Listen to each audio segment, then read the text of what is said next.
સાહિત્યમાં અને આજે આપણે જવાનું હતું સત્તાધાર, એટલે આપણે આગળ કપડાં બદલાવી સત્તાધાર જઈશું અને અમારા મિની બ્લોગ તમે જોતા જ રહેજો અને સબસ્ક્રાઈબ કરતા રહેજો. મજામાં તો જો ફક્ત બ્લોગ દ્વારા બધા મજામાં જ હોય છે. બધાને જય શ્રી રામ માતાજી. આપણે જવાનું હતું સત્તાધાર આપા ગીગાના અને દર્શન કરવા. તો આપણે અને આપણે ગેટ પણ આવી ગયો છે.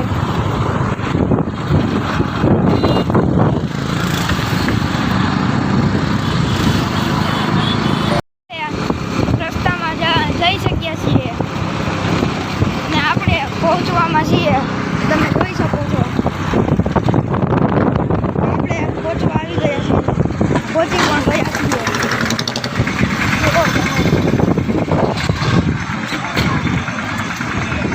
આમ જો આ સત્તાધારનો ગેટ.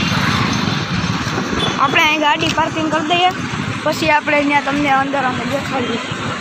તો તમે જોઈ શકો છો આ ગાડીનું પાર્કિંગ.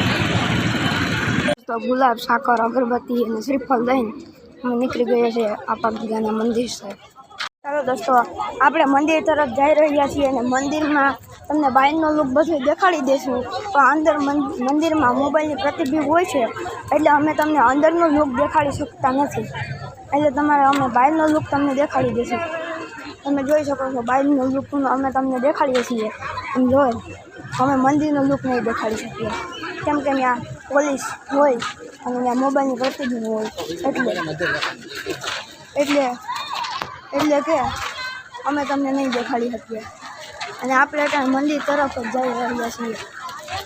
આપણે આપા ગીગાના દર્શન કરીને આપણે પાડા પીરની સમાધિ બાજુ ગયા, કેમ કે ત્યાં દર્શન કરવાના હતા અને આપણે ત્યાં દર્શન કરી લઈએ. અને આપણે ત્યાં પણ દર્શન કરીને આપણે નીકળી ગયા છીએ. અને આપણે પાડા પીરની સમાધિ જોઈ અને આપણે આવી ગયા ગૌશાળા છે. તમે જો ગાયું, આ ગૌશાળાની ગાયું ગયા તમે જોઈ શકો છો. પાડા પીરના અને ગાય માતાના દર્શન કરી આપણે જવાનું હતું બુદ્ધબા પાસે. આપણે અને ફાઇનલી દોસ્તો આપણે બુદ્ધબાના વડલે પહોંચી ગયા છીએ. તમે જોઈ શકો છો આ બુદ્ધબાનો વડલો છે. ફાઇનલી દોસ્તો આપણે સત્તાધારથી આપણે ઘરે આવી ગયા છીએ. તો તમે જોઈ શકો છો અમે તો પલ્લી ગયા છીએ. શું તો આવા નવા મિની બ્લોગ જોવાનું લાઈક કરો, શેર કરો અને અમારી ચેનલને સબસ્ક્રાઈબ કરો. જય માતાજી, જય મામાદેવ, બાય બાય.